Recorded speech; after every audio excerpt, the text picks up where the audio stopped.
6 DIY projects, 10 million views, comments saying genius.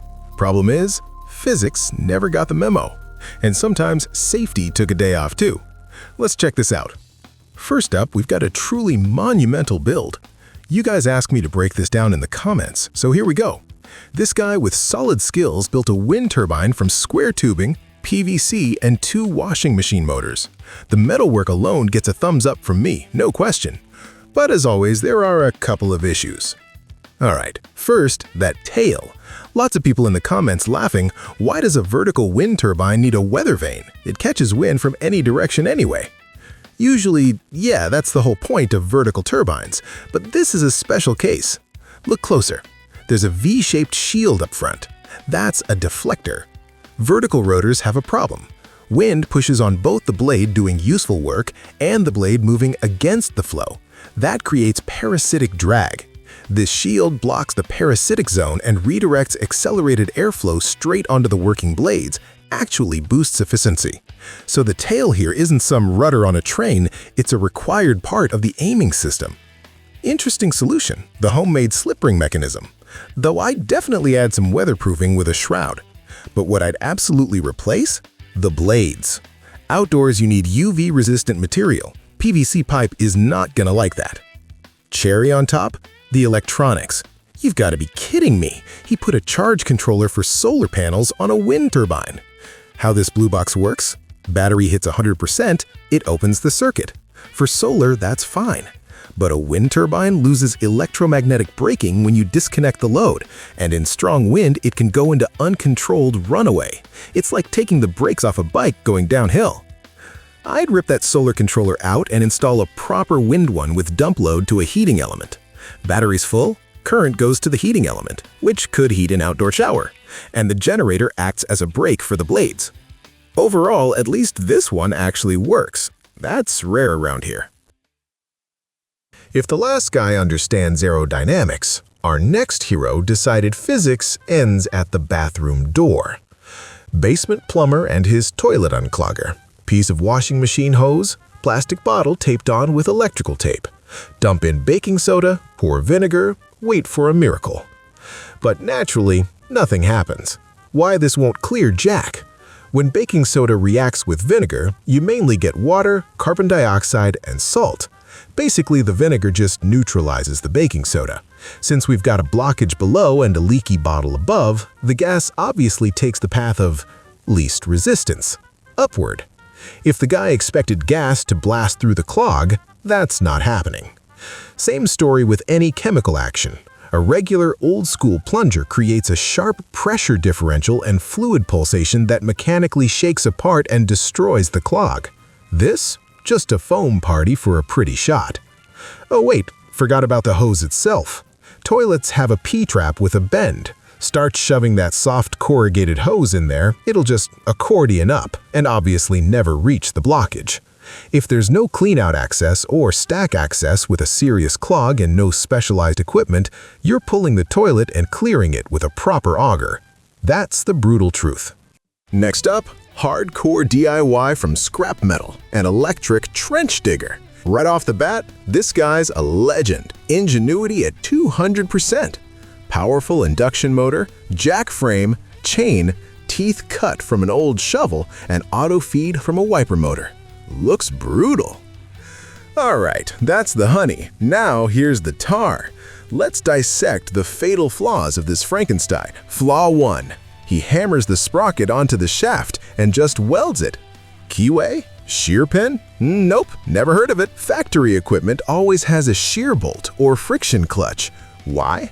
This chain catches a solid root or brick underground, locks up solid.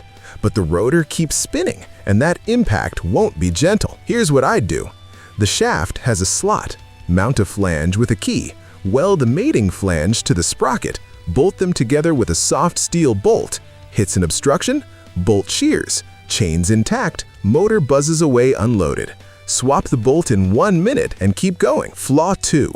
Old shovel steel is high carbon. Spring steel 65G or rail steel. The guy's welding it cold with a regular electrode to chain that's also hardened. Absolutely not, you can't do that. First time it hits rocks hard, those teeth will start popping off left and right. Instead, buy a handful of master links for the chain. Take the removable link plate and carefully weld a tooth from mild steel to the plate. Just snap the links into the chain. Done. Main chain never saw any welding. Mild steel teeth will bend on rocks instead of breaking. Tooth wears out, just replace the module. And another thing, motors spinning over 1000 RPM, direct drive. Chain speed is insane. It's not cutting layers, it's just pulverizing soil into dust. You need to gear it down. And weld a piece of sheet metal on top so dirt doesn't fly in your face and all over the motor. From the iron Frankenstein to pure magic, get your 8th grade physics textbooks ready. Induction heater electrolyzer made from a 60-watt motor stator and a tin can. Stuck in a magnet, poured salt water, tossed in a rusty tool, water bubbles, rust supposedly comes off. Sounds genius, right?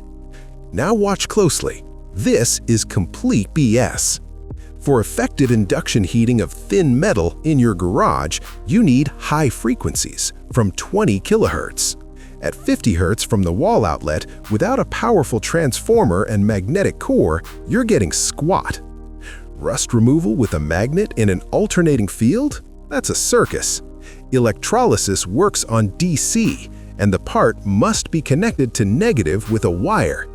I haven't encountered wireless electrolysis yet. Need induction? Buy a ready-made ZES driver and powerful power supply. Need electrolysis? Get a power supply, even a PC supply at 12 volts. Must put a current limiter in the circuit, like a powerful automotive incandescent bulb. Use washing soda, because salt solution releases chlorine.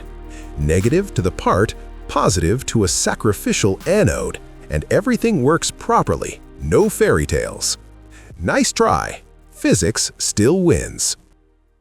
What about chemistry? Restoring an old sealed battery. Cracked open the case, rinsed with baking soda and vinegar, then water, sealed with hot glue.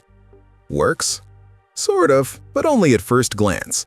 Look, baking soda and acid is doing you a disservice. You get a neutralization reaction producing useless salt. Vinegar with lead gives lead acetate. You're literally killing the battery chemistry with your own hands. Plus, the plates inside are porous. When he rinses them with clean water, that water stays in the pores. Pour in old electrolyte, it gets diluted by that water. Black sediment? That's lead dioxide, active material from the plates. Means they're already toast. And hot glue on the lid? That's the finish. When charging, electrolyte heats up, hydrogen releases, and here everything's sealed tight. And protect those terminals after tightening with proper dielectric contact grease or technical Vaseline, not WD-40. Restoring old sealed batteries by rinsing is an anti-scientific lottery that'll finish off the chemistry for good. Want to try restoring it? Get a smart charger with desulfation pulse mode. No baking soda. If the smart charger doesn't help, recycle the battery and buy new. No miracles. After those acid baths, you'd want some fresh air, but nope. Next, headlight restoration. Guy makes a polishing disc from corrugated cardboard for an angle grinder, rubs the headlight, then blasts vapor from a homemade cup with blue liquid, and everything shines. Alright guys, let's look at the facts. First, angle grinder does 11,000 RPM. Cardboard glued with superglue can fly off from centrifugal force and smack you in the face pretty good. Headlight plastic starts to melt and soften at 300 degrees Fahrenheit. At those insane speeds, dry friction doesn't polish, it just burns the plastic. Second, that blue liquid looks like dichloromethane, powerful solvent, and this genius boils it with a heat gun 3 feet from his face without ventilation.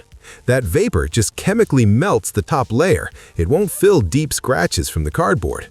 The guy trashed the first headlight with cardboard and grabbed another one, kindergarten stuff.